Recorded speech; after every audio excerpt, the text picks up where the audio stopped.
붉은 안개가 도시를 덮는다. 알고리즘이 전쟁을 시작한다. 2024년 3월 14일 미국 오클라호마의 한 작은 교회에서 한 목회자가 입을 열었습니다. 저는 트럼프 전 대통령의 목숨을 노리는 시도를 봤습니다. 총알이 그의 오른쪽 귀를 지나갑니다. 당시 사람들은 그저 또 하나의 정치적 예언으로 여겼죠. 그런데 정확히 4개월 후인 7월 13일 펜실베이니아 유세 현장에서 총성이 울렸습니다. 총알은 트럼프의 오른쪽 귀를 스쳤고 그는 피를 흘리며 쓰러졌습니다. 예언은 밀리 단위로 적중했습니다. 그의 이름은 브랜든 빅스. 전 세계가 그를 주목하기 시작한 순간이었습니다. 하지만 사람들이 모르는 것이 있습니다. 트럼프 예언은 시작에 불과했다는 사실을. 그가 진짜 경고한 것은 그 다음에 벌어질 일들이었습니다. 디지털 시스템의 전면 붕괴, 통제불능의 인공지능, 그리고 인류가 한 번도 겪어보지 못한 혼종병이, 이 모든 것이 미국의 몰락과 함께 시작되고 아시아의 질서를 뒤흔들며 결국 한국이라는 작은 나라에서 마지막 희망이 타오를 것이라는 예언. 그는 단순한 예언자가 아니었습니다. 그는 시간의 실타래를 꿰뚫어보는 자였습니다. 지금부터 우리는 그가 본 미래 속으로 들어갑니다. 그곳에는 불꽃과 연기, 그리고 무너지는 제국이 있습니다. 동시에 그곳에는 한 줄기 빛도 있습니다. 시청자 여러분, 과연 우리는 그 빛을 붙잡을 수 있을까요? 브랜든 빅스가 남긴 예언들은 단순한 종교적 메시지가 아니었습니다. 그것은 현실과 맞물린 구체적인 경고였습니다. 트럼프 암살 시도를 정확히 맞춘 이후 사람들은 그의 다른 예언들을 다시 들여다보기 시작했습니다.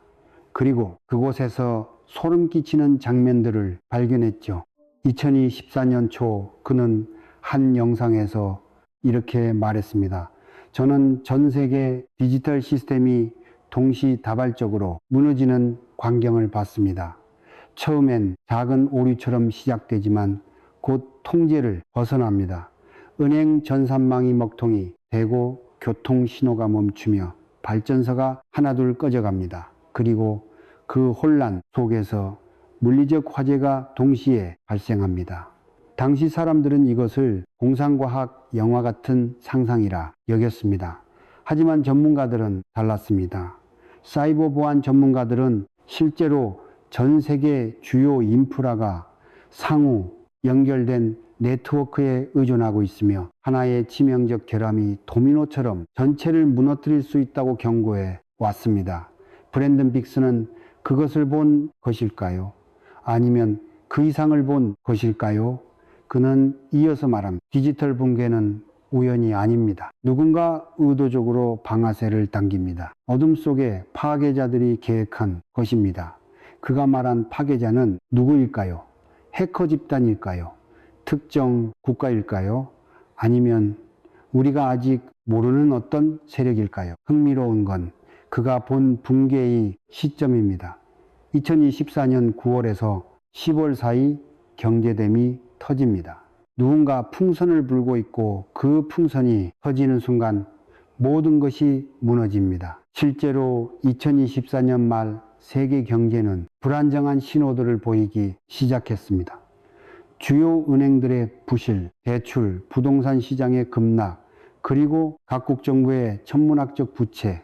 브랜든 빅스가 본 풍선은 바로 이것을 의미하는 것이었을까요? 그러나 더 충격적인 건 그 다음입니다. 그는 디지털 붕괴 이후 찾아올 또 다른 재앙을 예언했습니다. 바로 혼종역병.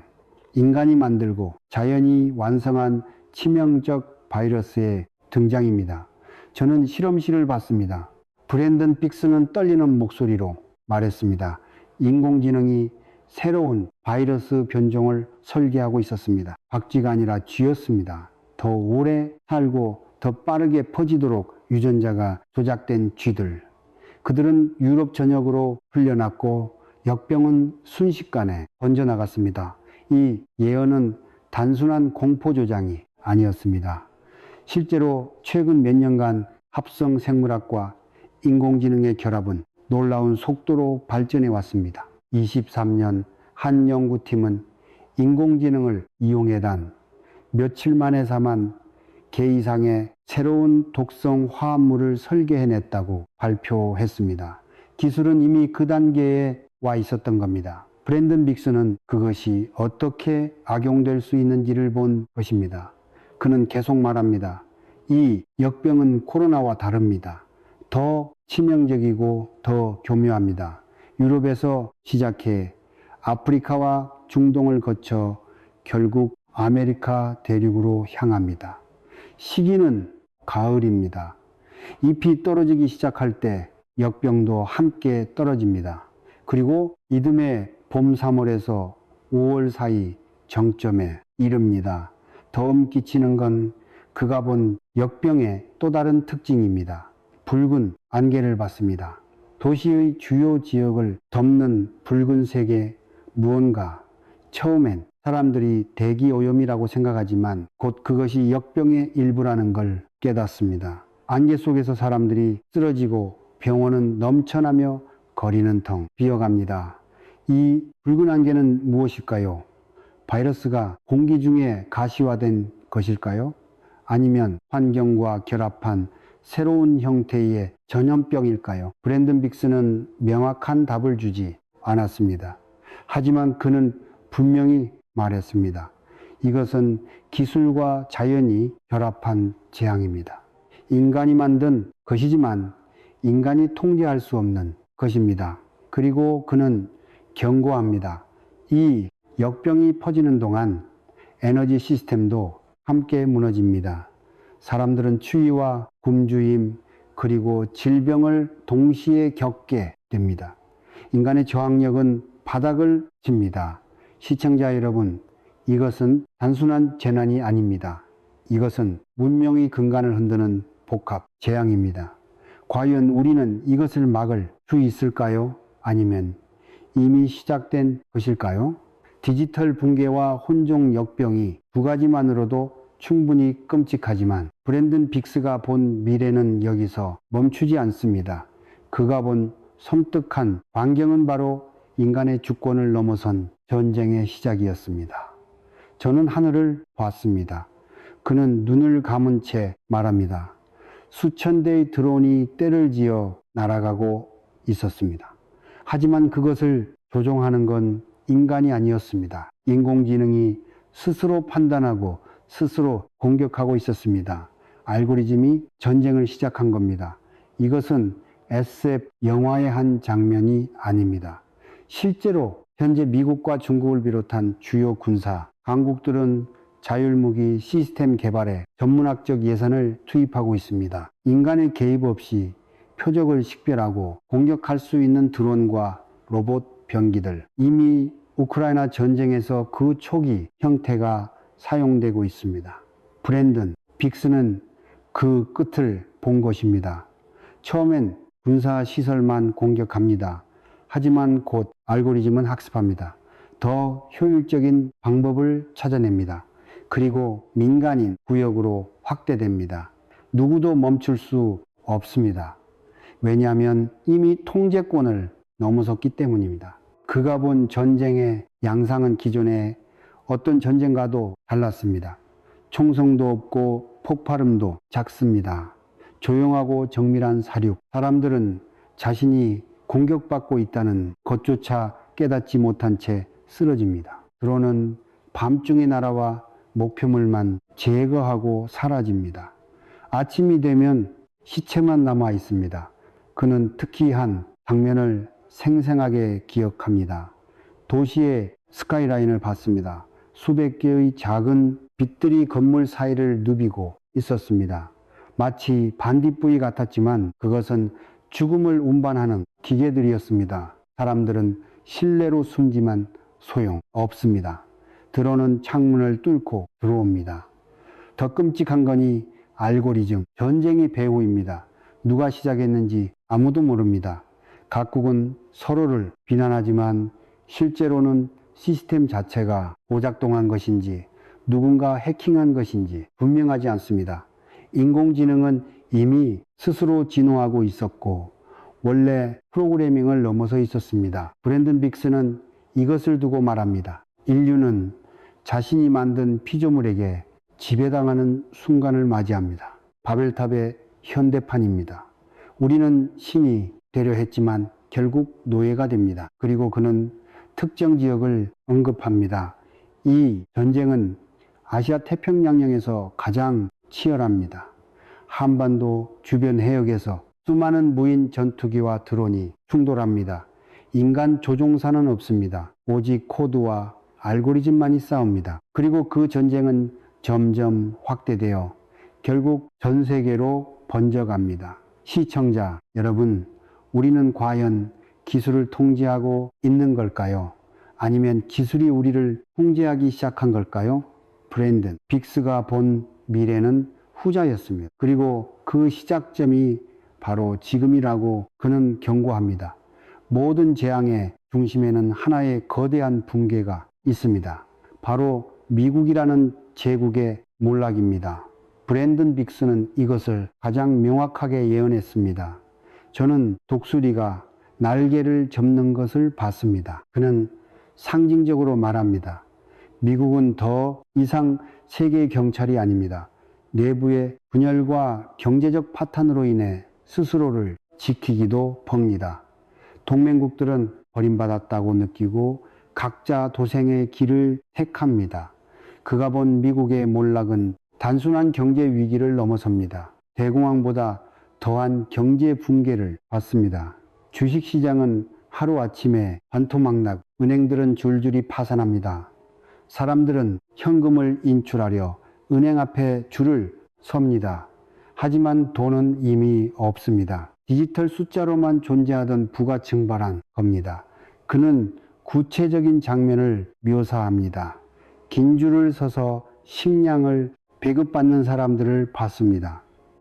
미국에서 세계 최강 대국이었던 그곳에서 슈퍼마켓 선반은 텅 비어 있고 주유소는 기름이 떨어졌습니다. 사람들은 혼란에 빠지고 폭동이 일어납니다. 하지만 브랜든 빅스는 이것이 단순한 재난이 아니라 계획된 전환이라고 말합니다.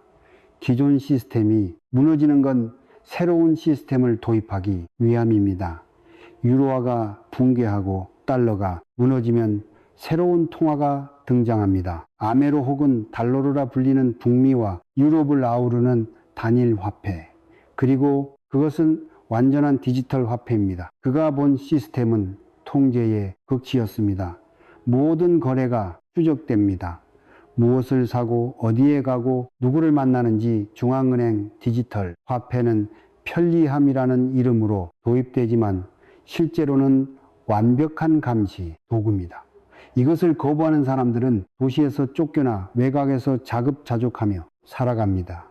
그리고 그는 중요한 한마디를 덧붙입니다.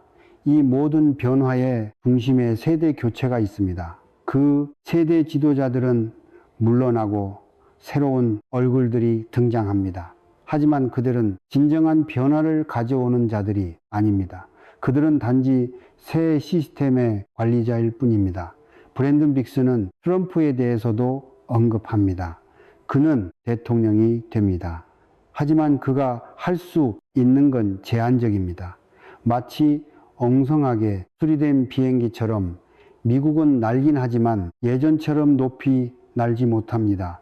4개의 참나무가 보였는데 그것은 4년의 경제, 침체 혹은 4개의 큰 위기를 의미합니다. 시청자 여러분, 미국의 쇠퇴는 단지 한 나라의 문제가 아닙니다.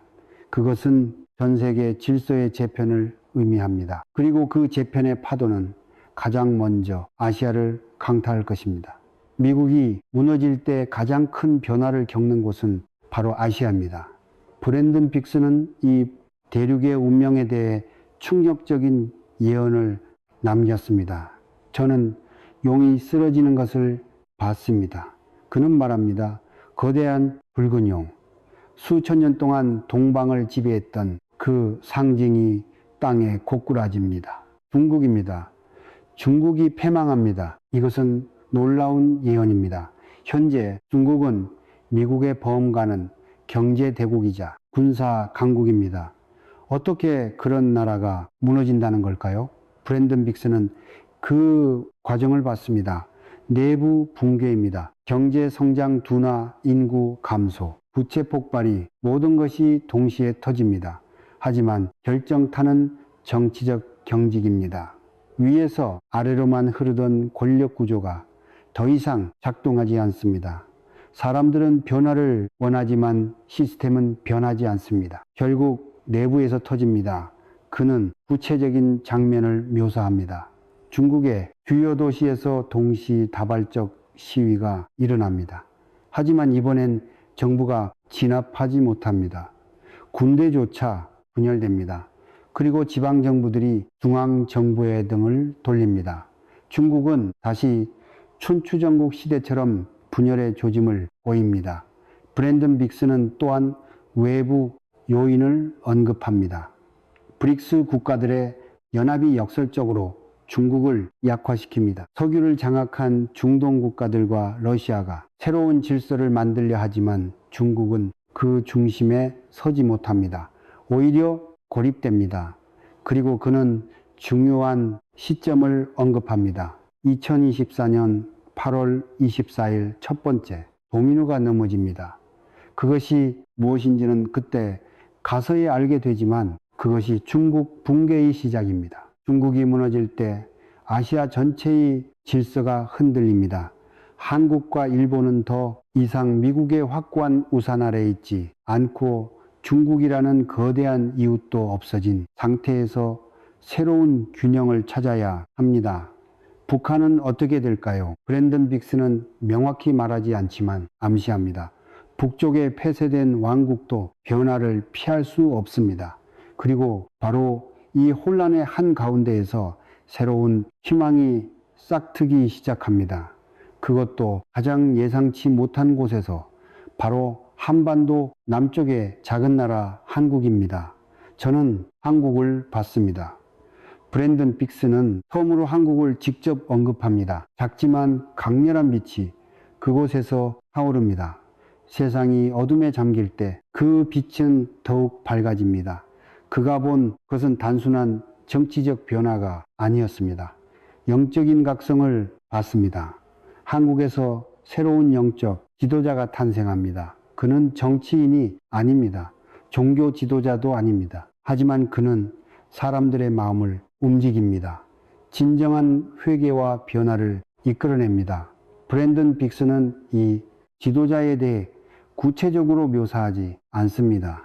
이름도 나이도 직업도 말하지 않습니다. 하지만 그의 역할은 명확합니다. 그는 메신저입니다. 하늘의 뜻을 땅에 전하는 자. 그의 말은 단순하지만 강력합니다. 사람들은 그의 말을 듣고 자신의 삶을 돌아봅니다. 그리고 그 지도자 주변으로 사람들이 모이기 시작합니다. 처음엔 소수입니다. 하지만 그들의 진정성이 다른 이들을 끌어당깁니다. 젊은이들이 옵니다. 나이 든 이들도 옵니다. 부자도 가난한 자도 함께 모입니다. 그들은 하나의 공동체를 이룹니다. 브랜든 빅스는 이 공동체의 특징을 설명합니다. 그들은 나누고 섬기고 사랑합니다. 초대 교회의 모습이 재현됩니다. 현대 한국에서 물질보다 영혼을 중시하고 성공보다 성품을 추구합니다. 세상이 붕괴할 때 그들은 오히려 견고해집니다. 그리고 그는 놀라운 장면을 봅니다. 배난 직전 짧지만 강렬한 영적 부흥이 일어납니다. 한국 전역에서 사람들이 회개합니다. 교회가 가득 차고 거리에서 기도 모임이 열립니다. 이것은 단순한 종교 행사가 아닙니다. 진짜 마음의 변화입니다. 브랜든 빅스는 이 부흥의 시기를 특별히 강조합니다. 이것은 마지막 기회입니다. 큰 환난이 오기 전 하나님이 주시는 마지막 회개의 기회. 한국이 그 기회를 붙잡습니다. 그리고 놀라운 일이 벌어집니다. 시청자 여러분, 왜 하필 한국일까요? 왜 미국도 아니고 유럽도 아니고 한국에서 이런 일이 일어난다는 걸까요? 브랜든 빅스는 답합니다. 작은 것을 통해 큰 일을 행하시는 것이 하나님의 방법입니다. 한국은 작지만 준비된 나라입니다. 한국의 영적 부흥은 단지 한 나라의 종교적 현상으로 끝나지 않습니다. 브랜든 빅스가 본 것은 그보다 훨씬 더 큰 그림이었습니다. 저는 물결을 봤습니다. 그는 말합니다.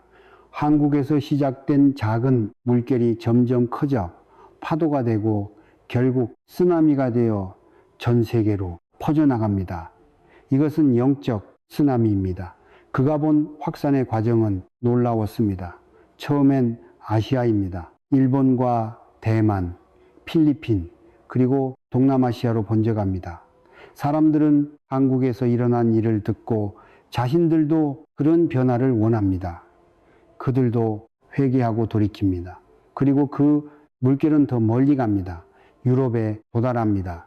무너진 경제와 흩어진 사람들 속에서 이 소식은 희망이 됩니다.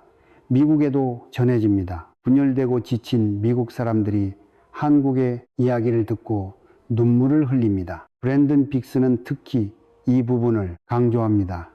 이것은 정치적 해결책이 아닙니다.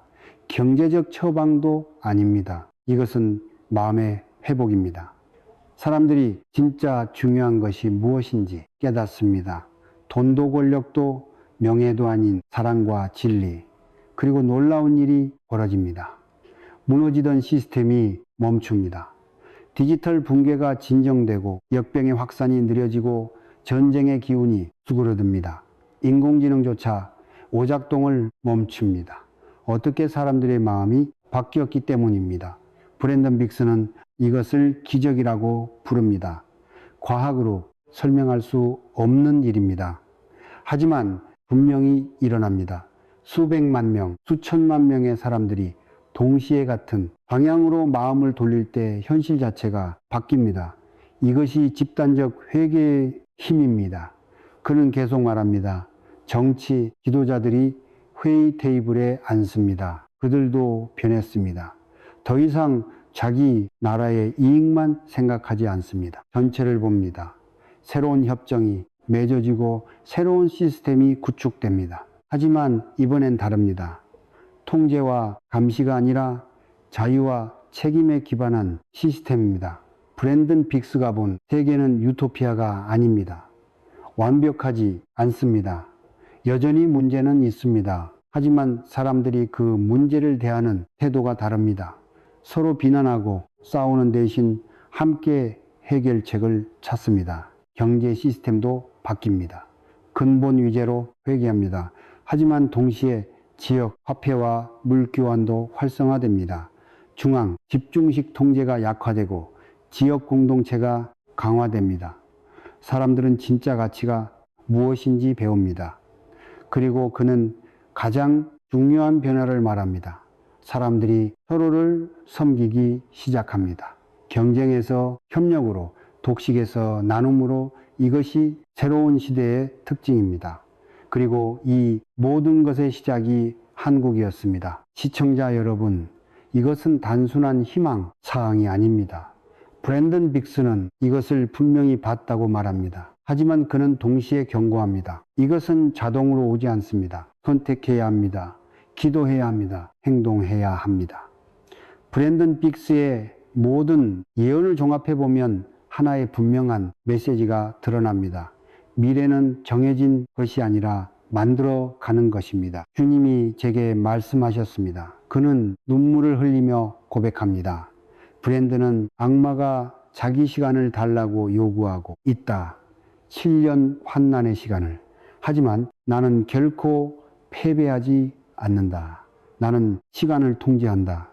찰나의 순간에 위대한 부흥이 일어날 수 있다. 그리고 그 후 천년 왕국이 온다. 이것이 브랜든 빅스가 전하는 궁극의 메시지입니다. 환난은 오지만 그것이 끝이 아닙니다. 오히려 새로운 시작입니다. 이것은 재미있을 것이다. 이것은 신날 것이다. 주님이 그에게 말씀하셨다고 합니다. 그는 사람들에게 구체적인 준비를 권고합니다. 영적으로 준비하십시오. 물질적 준비도 중요하지만 그것만으로는 부족합니다. 마음의 준비, 영혼의 준비가 더 중요합니다. 위기가 올 때 당신의 진짜 믿음이 드러납니다.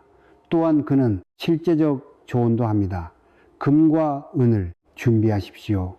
부동산은 폭락할 것입니다. 디지털 자산도 위험합니다. 실물 자산, 특히 귀금속이 안전합니다. 하지만 그것도 궁극적 해답은 아닙니다. 진짜 보물은 하늘에 쌓는 것입니다. 브랜든 빅스는 교회에 대해서도 경고합니다. 많은 목회자들이 진리를 가르치지 않습니다. 그들의 입에는 달콤한 기름이 묻어 있지만 그 속엔 벌레가 기어다닙니다. 그들은 자기 이익을 위해 설교합니다. 하나님의 자녀들을 성장시키지 못합니다. 그래서 그는 말합니다. 큰 변화가 교회에 일어날 것입니다. 거짓 목자들은 드러나고 진짜 목자들이 일어납니다.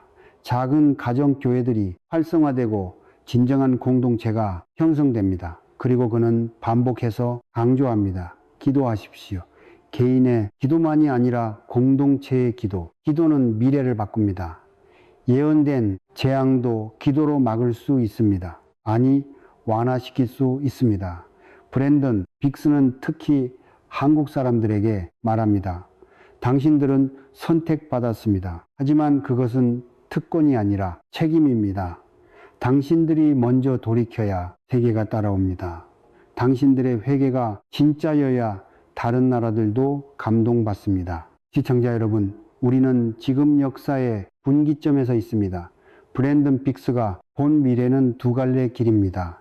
하나는 파멸로 가는 길, 디지털 붕괴, 역병, 전쟁, 경제, 붕괴, 그리고 새로운 독재 시스템. 다른 하나는 회복으로 가는 길, 영적 각성, 진정한 변화, 새로운 공동체, 그리고 희망의 시대. 어느 길로 갈지는 우리가 결정합니다. 정치인이 결정하는 것도 아니고 예언자가 정하는 것도 아닙니다. 바로 지금 이 순간이 글을 읽고 있는 당신이 결정합니다. 브랜든 빅스는 마지막으로 이렇게 말합니다. 저는 메신저일 뿐입니다. 제가 본 것을 전할 뿐입니다. 여러분이 그것을 어떻게 받아들일지는 여러분의 선택입니다. 하지만 한 가지는 확실합니다. 시간이 많지 않습니다. 그의 예언 중 일부는 이미 현실이 되었습니다. 트럼프 암살 시도는 정확히 맞았습니다. 경제 불안은 계속되고 있습니다. 인공지능은 예상보다 빠르게 발전하고 있습니다. 국제 질서는 흔들리고 있습니다. 남은 예언들은 어떻게 될까요? 디지털 붕괴는 정말 올까요? 혼종 역병은 나타날까요? 중국은 무너질까요?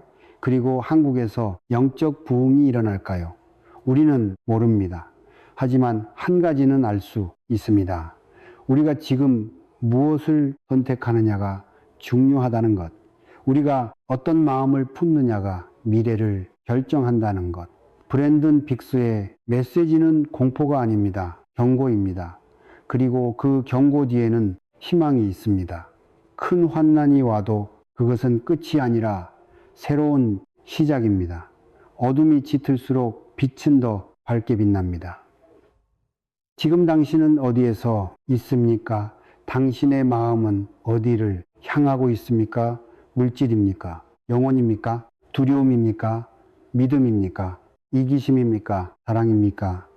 브랜든 빅스가 본 한국의 영적 지도자, 그 사람은 누구일까요? 혹시 그 사람은 당신일지도 모릅니다. 아니면 당신 옆에 누군가일지도 모릅니다. 중요한 건 이름이나 지위가 아닙니다. 진정성입니다. 진짜 변화된 마음입니다. 한국에서 시작될 영적 부흥, 그것은 하늘에서 뚝 떨어지는 것이 아닙니다. 한 사람 한 사람의 회개가 모여 만들어지는 것입니다. 당신의 회개가 그 부흥의 촛불씨가 될 수 있습니다. 전 세계를 구할 한국의 영적 운동, 그것은 거창한 집회나 대규모 조직이 아닐 수 있습니다. 작은 가정에서 시작된 진실한 기도 모임일 수 있습니다. 직장에서 시작된 정직한 대화일 수 있습니다. 이웃을 향한 진심 어린 섬김일 수 있습니다. 시청자 여러분, 브랜든 빅스의 예언은 우리에게 있습니다.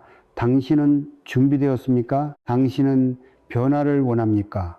당신은 새로운 시대를 맞이할 준비가 되었습니까? 대환난이 오기 전 마지막 회개의 기회, 그것이 지금입니다. 한국이 그 기회를 붙잡을 때 전 세계가 함께 구원받습니다. 한국이 그 기회를 놓칠 때 어둠은 더 깊어집니다.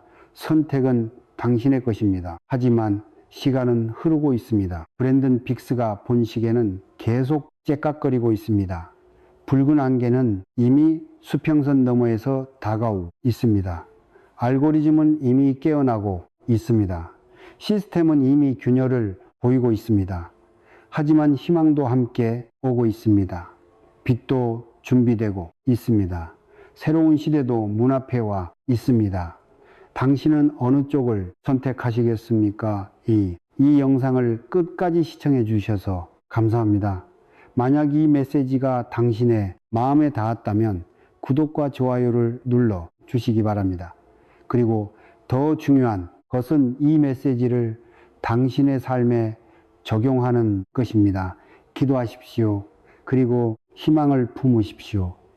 브랜든 빅스의 마지막 말을 기억하십시오. 이것은 재미있을 것이다. 이것은 신날 것이다. 왜냐하면 하나님이 함께 하시기 때문입니다. 큰 환난 후에 큰 영광이 옵니다. 깊은 어둠 후에 찬란한 새벽이 옵니다. 당신의 새벽은 언제 올까요? 그것은 당신이 지금 이 순간 무엇을 선택하느냐에 달려 있습니다. 끝까지 시청해 주셔서 감사합니다. 이 영상이 도움이 되셨다면 구독과 좋아요 부탁드립니다.